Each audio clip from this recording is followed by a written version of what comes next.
Welcome all who join us today on our webinar about high-speed rail. My name is Dorien Rookmaker and I'm an independent member of the European Parliament. I'm also a member of the Commission of Transport and Tourism and I will be your host today. I'm very happy that all the political groups of the European Parliament are present today. And I would especially welcome to Mr. Leonardo Don Giovanni of the European Commission. The European Commission will present a plan for rail on the 14th of December, and we are looking forward to that plan. Today, we aim at bringing high-speed rail connections in Europe on the agenda. High-speed rail is the green and affordable practical solution for the EU citizens to enjoy their right of free movement, for business purposes and for pleasure. Let's take a look at the agenda. After the explanation of the plan for high-speed rail, I will give the floor to Mr. Carlo Borghini. He will talk about how high-speed rail can be affordable. After that, Matthias Müller of FlixTrain will explain to us the concept of Flix-mobility. Next will be the floor to Luigi Carafa of Zeleros, who will tell us about Hyperloop. But for now, let's go to the next slide. Oh, and don't forget, if you want to ask questions, please put them in the chat room, because after the presentation, there will be a bit of room for debate. Let's start about rail. Why is the rail the preferred option? I will start with a comparison of rail with air transport and road transport, why we need high-speed rail. Then I will discuss our plan. Next, I would like to share with you if Europe is moving fast enough. I will finish with the next steps. If you look at greenhouse gas emissions, rail is the obvious choice. Rail is not the safest choice, but it is very safe. What is maybe more important is that trains are available and accessible to all people who are handicapped, elderly people, people who do not have a car. Trains are an inclusive mode of transport. Everybody can use trains.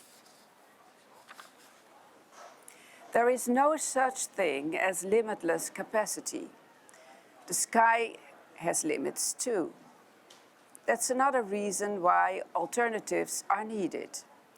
According to Eurocontrol, it is expected that there will be a capacity deficiency in the EU air by 2040.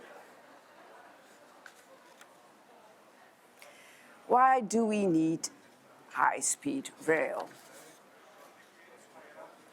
As shown in the chart, passengers prefer train over planes when the travel time is within 3.5 hours. High-speed rail, because it's faster, will give people the opportunity to reach a longer distance than with normal rail within the convenient travel time. Consequently, the population covered by rail will expand, which means more accessible jobs, more convenient trips for social purposes. Let's take a look at our plan. Countries like Spain, France, and Germany have high-speed rail, but this is mainly for national purposes and not so much to cross borders. Also, Eastern Europe countries are not connected to the rest of Europe by rail, which is important for future developments. If we want to develop high-speed rail as a green alternative to air transport, we need a European rail network.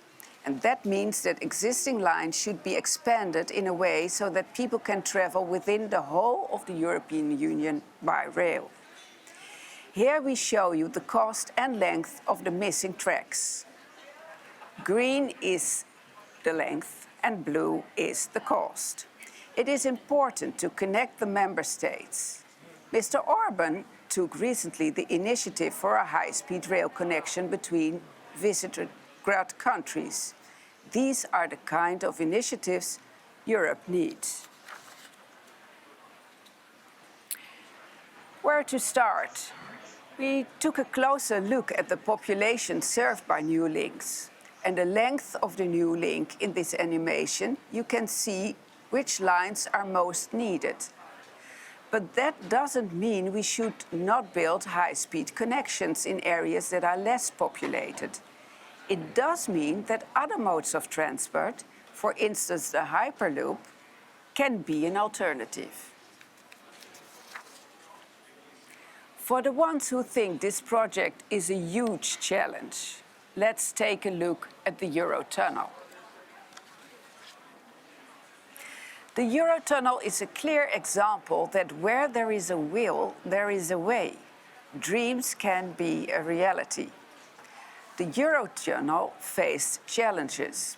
It took 20 years to be accomplished, of which 14 years of planning and decision-making. The construction contract was awarded to 10 construction companies from both countries. That proves cross-border cooperation can be successful. Now it is considered as one of the 7 wonders of the modern world by the American Society of Civil Engineers. Does Europe run on the right pace? Europe has a relatively low high-speed rail density comparing to other continents, as shown on the map. It is not about money or funding. It's about the absence of political determination and leadership. According to the Community of European Railways and Infrastructure Managers, less than 5% of carbon pricing revenues are dedicated to green transport. That should be far more. To wrap things up, political will and EU coordination are essential to get from a plan to execution. The EU has to sign authority and take responsibility. An EU authority for rail infrastructure in the EU for managing the project is much needed.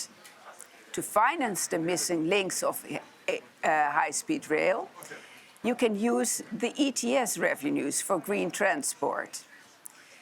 The network has a cost estimated of 140 billion euros. This means that if we use the revenues for 100%, we can finance this network faster than we can build it.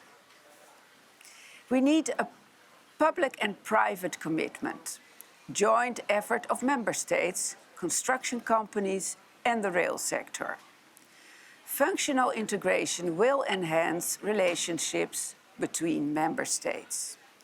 It is clear that high-speed rail is the EU project that combines solutions for many current challenges, for instance, emissions, congestion, and fatalities.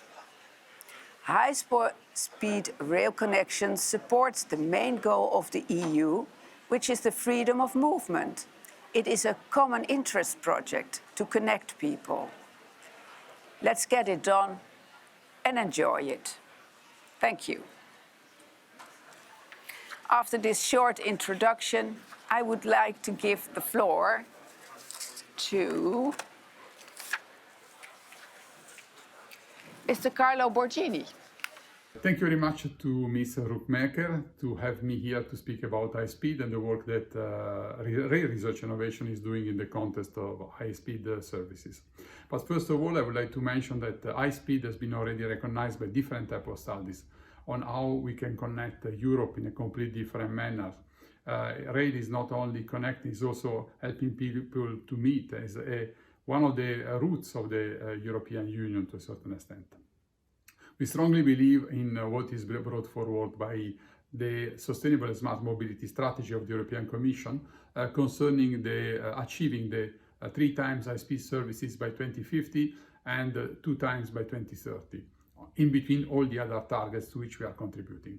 We believe that rail research innovation, in particular the work of Shift2Rail and Europe's rail in the future that we start at the end of the month, will be paramount in doing this type of transformation of the rail system, including in relation to the high-speed network. In different ways, because one way it would be to create new lines, but this will require much more than this decade to achieve the targets. The other way is how we are tackling it from the research innovation perspective, is to have more train at a higher speed, at higher frequency on the existing line. But this requires a real transformation of the full system. And this is the type of the work we are doing in Shift2Rail and will be enhancing in the future partnership in Europe's rail.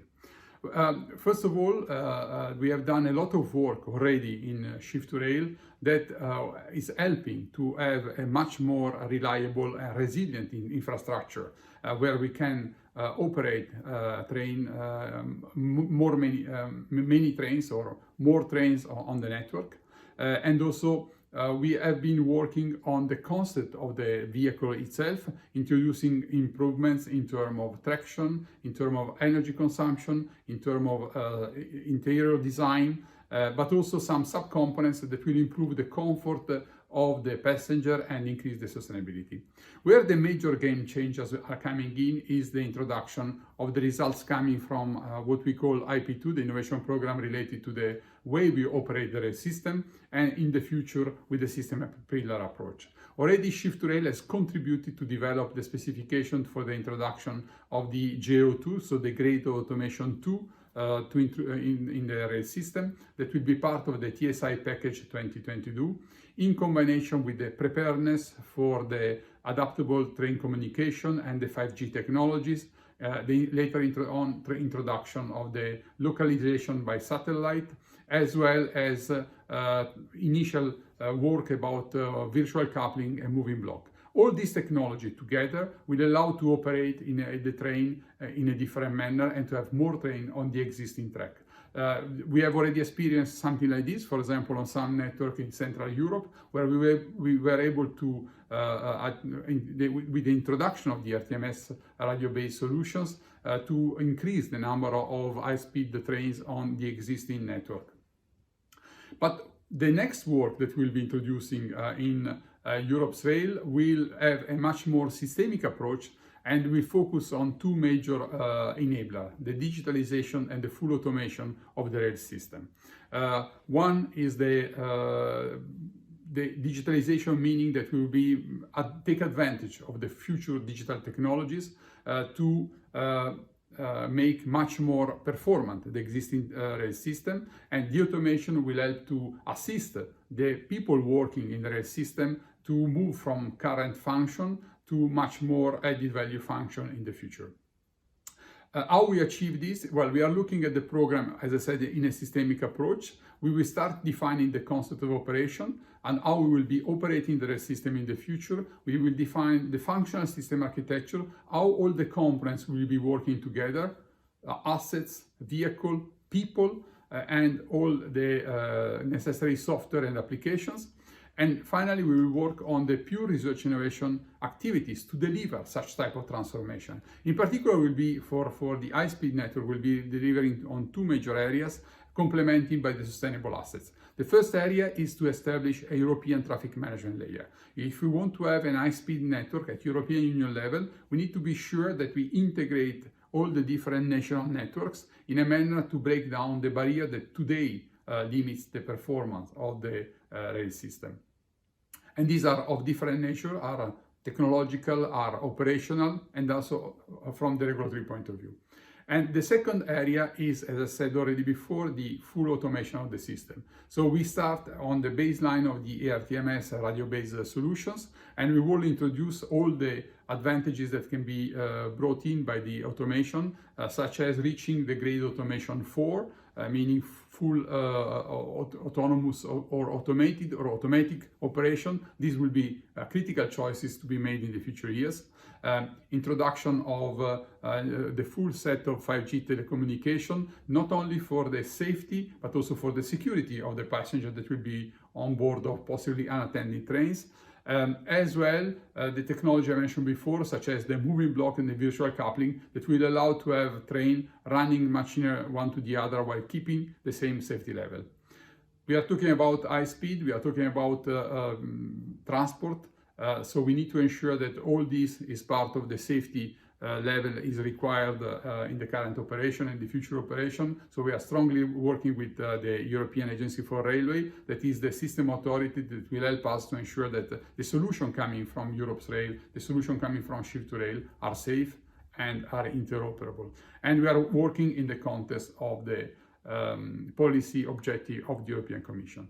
So we believe that via the investment that we will be doing in rail research innovation, via competition, I'm not talking about competition, we strongly believe in competition in the market, but we believe in competition in rail research innovation, so working together also with the other sector, with the other mode of transport, in order to have technological transfers and synergies. We believe that via rail research innovation, we can provide the necessary solution to achieve what is the ambition of the sustainable smart mobility strategy of the Commission, to double the rail high-speed services by 2030 and to make them 3 times by 2050. And I'm happy to answer any question that you have. Thank you. Thank you, Mr. Borghini, for your elaborate speech. I would gladly give the floor to Matthias Müller, who is with me. Many thanks. Many thanks also for having me and having this opportunity to talk about the future of mobility, basically. And I think if we talk about the future of mobility, it's really important to keep in mind that copying or mirroring the way how we travel today won't be a solution. So what we need to have in order to kick off really a green revolution is that we need to convince people again to use affordable means of transportation. And we can only do that by offering them affordable and convenient transportation. And I think I don't speak just for us as Flix, but also for the many operators, that we are ready to also provide those sustainable solutions. But what we need for that is we need to have a level playing field for everyone. And we need to have open and fair markets. And that's something which I think, if we look at the German case, so how the market developed since the market opening in 2013. You can also see it here on the chart. In 2013, the market was open for the long-distance bus services. And what happened since then is that not only the passenger numbers for long-distance buses grew rapidly, but also the numbers for the rail grew rapidly. And that's the reason, because at the end, it's one market, and we are talking about a single transport market. And of course, additional competition also puts the pressure on the existing ones to then improve the offer.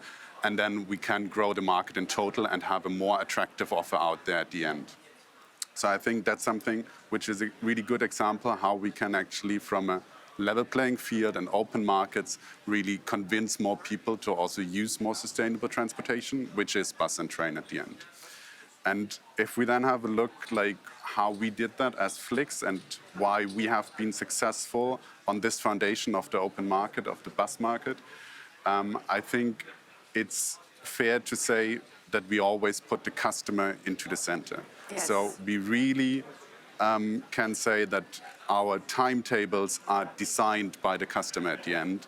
And also, if you want to say so, the price is defined by the customer, because what we do internally, but also externally, so for the passenger, we digitalized everything. So we have a smooth customer journey for the passenger where everything can be done via the app. And at the end, we also then have this directly from the beginning implemented internally. So we build up all the IT infrastructure on ourselves to be able to actually meet the demand in a perfect way. And that then at the end enables us, as I said, that the customer kind of defines the network, and also allows us, of course, to have a higher efficiency because due to the digitalization, automation, and also machine learning, we are, of course, able to better meet the demand and therefore have a higher efficiency, which we pass to the customer by offering then at the end lower fares. And I think that's important to keep in mind because when we now think about train, of course, our approach is quite similar to that, and we can think that we can transfer this success from the bus business to the rail business. And one good example, in my opinion, is always Sweden. So if we look at the Sweden market, where a level playing field has been achieved quite early, so already there for some decades, we can see that this actually works. So we see in Sweden that the passenger transport by car stagnated over the last decade and that the long-distance train service increased rapidly. And the reason for that is that in Sweden, they actually introduced level playing field by separating the infrastructure and therefore having a system which allows and attracts new offers and new investments at the end. Because what we see in the other markets is that the entry barriers are still too high. And what we see in Sweden, that's why I like this example, is it's a relatively small country. We are basically talking about 2 main corridors, and we are seeing at the moment 4 long-distance operators there. And that's purely coming from just having lower entry barriers. So Stockholm-Göteborg, where we also operate since this year, we now have 3 operators offering long-distance services and actually also covering all customer spectrums. So we have like a product which is more on the high-end side for business travelers, something for more affordable, and so on, so that the customer can actually choose, and then we can also convince more people to switch to more sustainable modes of transportation. And maybe to just give you a bit more details when I talk about the entry barriers, what I'm actually talking there about. The one thing is the higher track charges, and the other thing is the restriction to the distribution infrastructure, if you want to say so. I think both are kind of symptoms coming from the missing separation of the infrastructure. So, I mean, we have the fourth railway package, which of course is outlining the idea of the separation, and therefore, if it would be implemented properly by the member states, I think we would not talk about too high track charges or the missing access to sales channels, but it is not implemented by all the countries.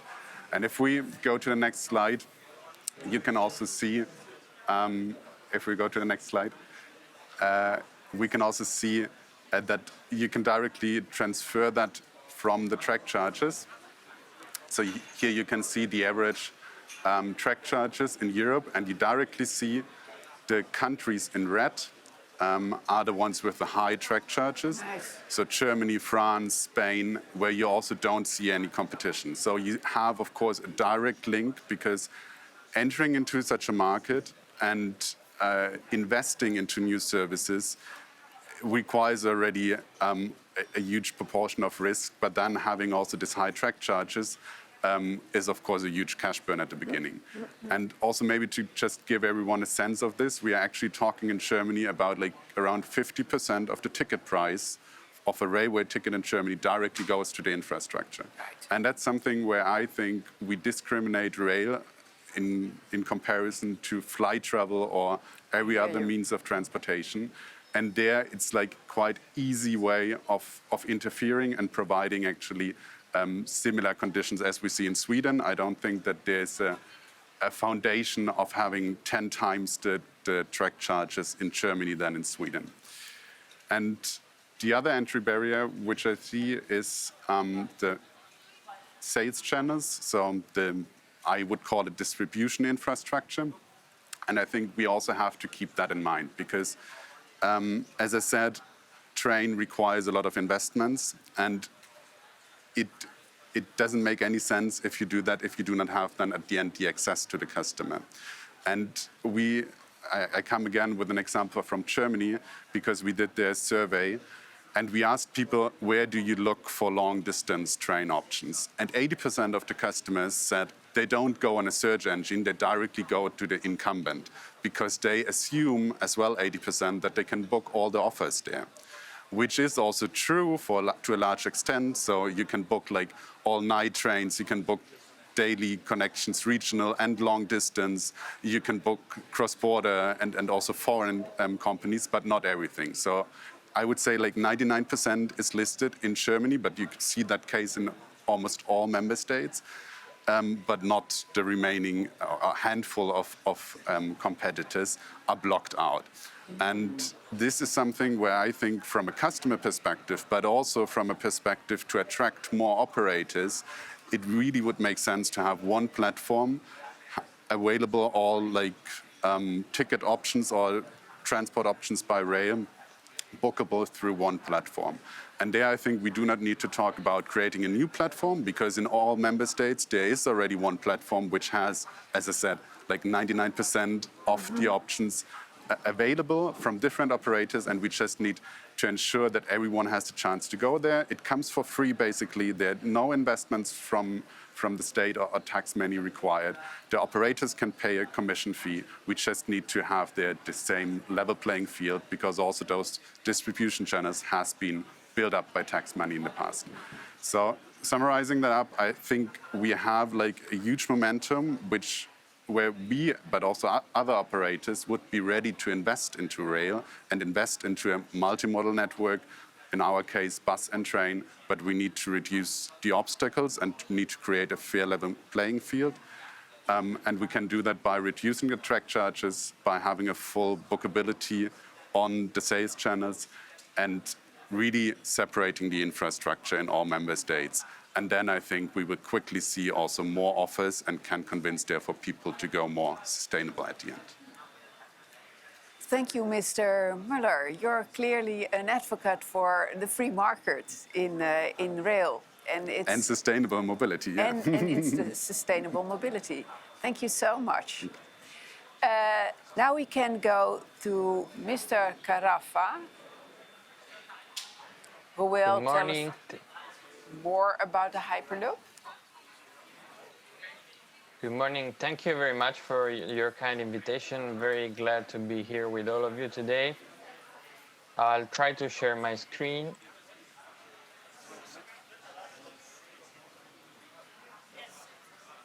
Yes, yes, I can see your presentation. Excellent. So here today, I'm happy to talk about Hyperloop as an asset for ultra-high-speed mobility in the European Union. I'm Luigi Carafa, Chief Sustainability Officer and Head of Institutional Affairs at Zeleros. Just a few words about Zeleros. Zeleros is a European company that develops all-electric Hyperloop vehicles for both passengers and freight. And we are working together with some of the leading companies around the world, among our shareholders, as you can see in this slide. And we are also partnering with public and private institutions. Today, I would like to give you three messages. The first one is about international traffic by rail in the European Union. So when we look at the latest data available inside of the European Union, we see clearly that passenger traffic is mostly domestic, and international passenger traffic accounts just for 7%.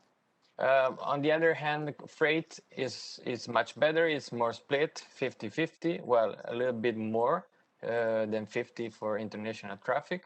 So freight is by nature more international than passenger traffic.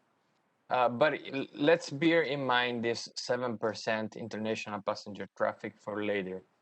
The second message is about Hyperloop. So what is Hyperloop and how does it work? Hyperloop is basically a new mean of transportation which consists of a network of automated vehicles that travels into low-pressure tubes thanks to levitation and propulsion technologies. And so with this, we can achieve ultra-high speeds up to 1,000 kilometers per hour with a number of advantages. It's a mean of transportation which is weather-sealed, so it's also future-proof against climate change. Is energy efficient. It requires very low energy consumption. It's fully electric system, and it's a city center to center mean of transportation. Just a few numbers about cost. So our system the cost range between 20 to 40 million euro per kilometer, which varies according to the route, geography, and a number of parameters. And so it's comparable to high-speed rail. And we can achieve this because we at Zeleros concentrate most of the technologies inside of the vehicle, and so we can dramatically reduce the cost of infrastructure. As you can see, our costs are comparable to high-speed rail in Europe, and also way cheaper than Chinese maglev or Japanese maglev, as you can see from this slide. And last but not least, about Hyperloop. Hyperloop has been included last year in the European Commission New Mobility Strategy under the Green Deal. It has also been included in the US 1 trillion infrastructure deal just a few days ago this week. And also it has been highlighted as one of the 20 emerging markets by the World Economic Forum. And the third and last message I would like to give to you today is about modal shift. So here we can clearly see what has been mentioned already by Mrs. Rookmaker about Hyperloop as a way to further enhance international mobility within the European Union. So we have studied modal shifts from regional aviation. Here we can clearly see that high-speed rail can contribute to this modal shift from regional aviation to rail up until 650 kilometers. Then past 650 kilometers, it's hard to beat and to compete with short-haul aviation. And on the other hand, we have found that the Hyperloop, it can really contribute to this modal shift from regional aviation, particularly in routes between 400 and 1,500 kilometers.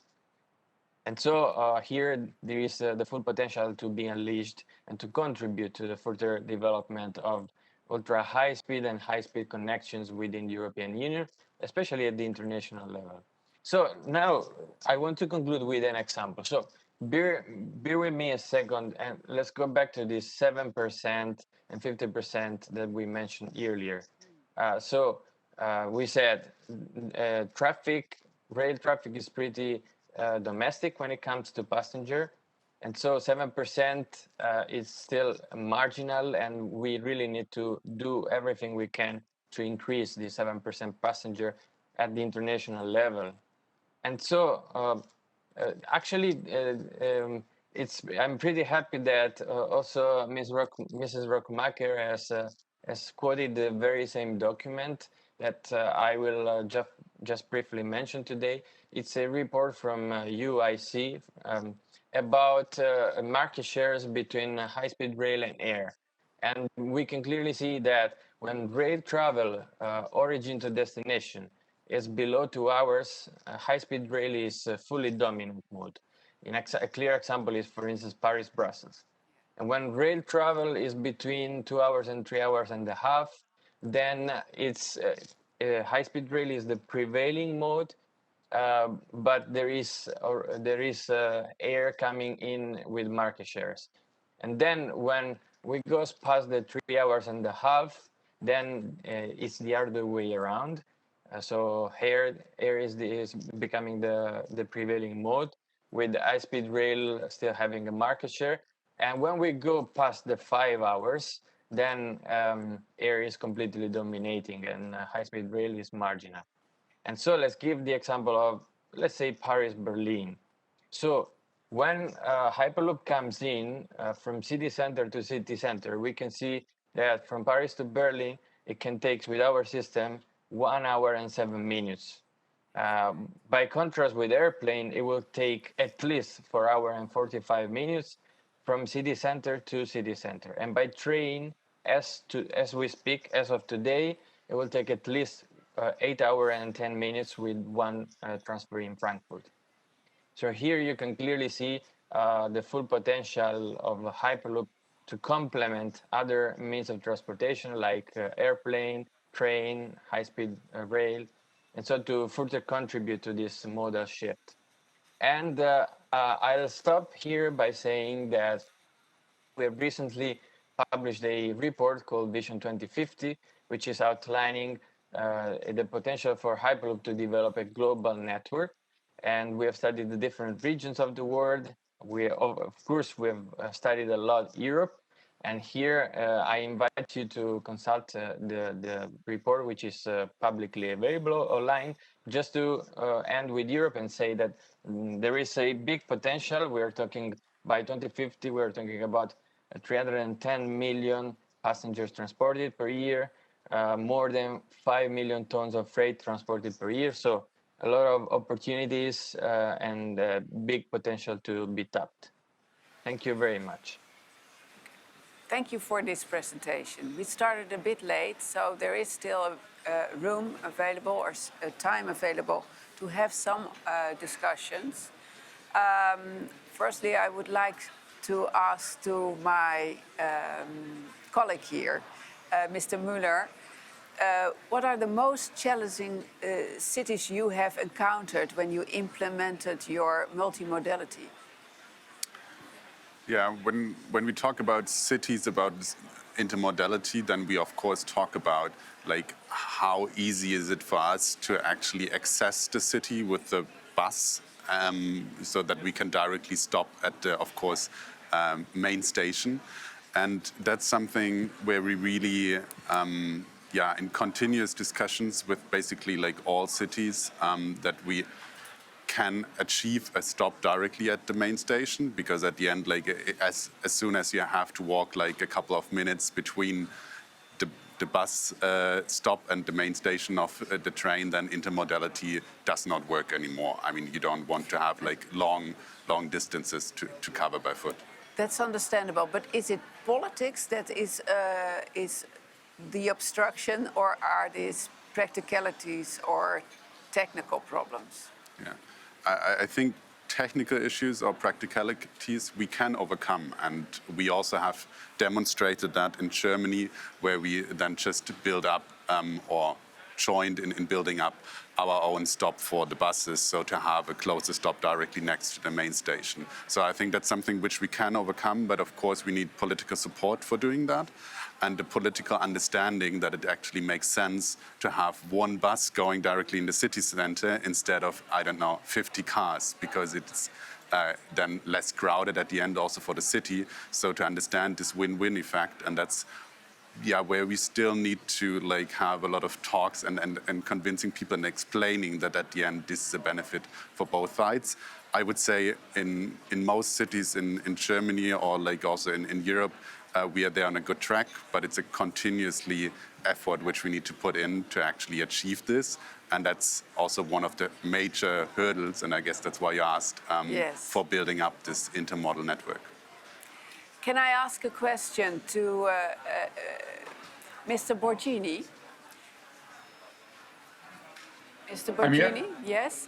Mr. Borghini, Mr. Müller is a clear advocate of free market enterprise and of competition. And he showed a clear chart that the situation for consumers of transport is better in countries where there is better access for all kinds of suppliers to the network. What you were talking about cooperation, and you said you were not a believer in competition. Can you reflect on this? Yeah, thank you. I was referring to technological competition, not the open market, clearly. The competition in terms of technology is not the solution. We need to work together between the different types of mode of transport, as also Mr. Müller said, would be the Hyperloop future technologies, would be the high-speed, the regional, the buses, the urban transport. And this is really where I think we need to co-peak, so work together in order to offer new services to the clients. On the contrary, from the market perspective, and I think the fourth railway package is a fundamental pillar in this respect. I totally agree with Mr. Müller said. Competition is fundamental. And we have seen in the different markets where different competitors are operating, would be on high speed, for example, in Italy or in some other lines, where the services to the clients at the end have improved. And I think at the end, what we want to achieve, including contributing from the rail research innovation perspective, is to ensure that any operator can operate any train in any network in Europe. This is what we need to achieve at the end. You need to be able to choose and have your train running in any country in Europe without barrier, without having to change the signaling system, without having on board more than one signaling system. And this is really where we achieve the competition. And this will provide a clear opportunity to offer services to the client and to the passengers. Thank you. Thank you, Mr. Borghini. Can I ask a question to Mr. Carafa? Mr. Carafa, are you there? Can I ask a question to Mr. Carafa? Yes?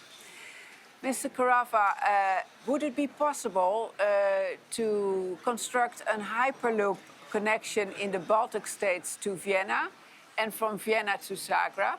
And do you think it's plausible and possible? And listening to Mr. Borghini, wouldn't it be better to Hyperloop the whole of Europe instead of adjusting the already existing network? What are your thoughts about that?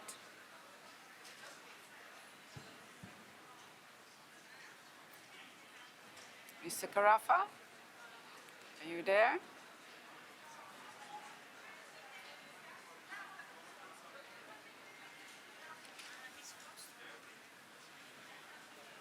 Maybe he's muted.